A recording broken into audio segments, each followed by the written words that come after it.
પાટણના માલસુદ ગામે ચોલક્રિયા પ્રસંગે આશીર્વાદ આપવા માટે વિવિધ સંતો પધાર્યા।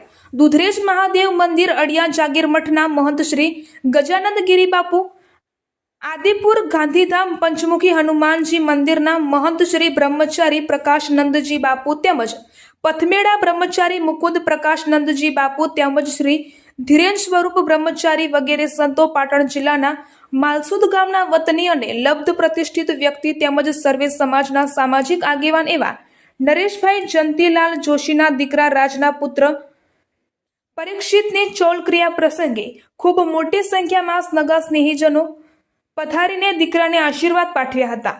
પૂજ્ય સંતોએ સમાજમાં ભાવાત્મક ભાવ જાગે તેમજ પરસ્પર અન્ય સમાજો સાથેનો પણ વ્યવહાર ઉત્તમ હોવો જોઈએ। વ્યક્તિ પોતાના કર્મથી જ મહાન બને છે। સમાજમાં દીકરાઓ કરતાં પણ દીકરીઓ ઉચ્ચ શિક્ષિત અને ઉચ્ચ લાયકાત પ્રાપ્ત કરે તે બાબતે પણ શીખ આપવામાં આવી હતી।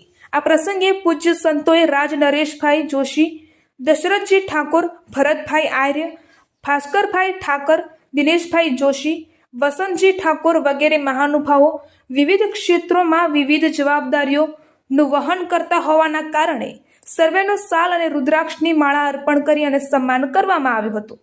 રિપોર્ટર ન્યૂઝ ઓફ પાટણ તંત્રી રાજુભાઈ ડી પટેલ।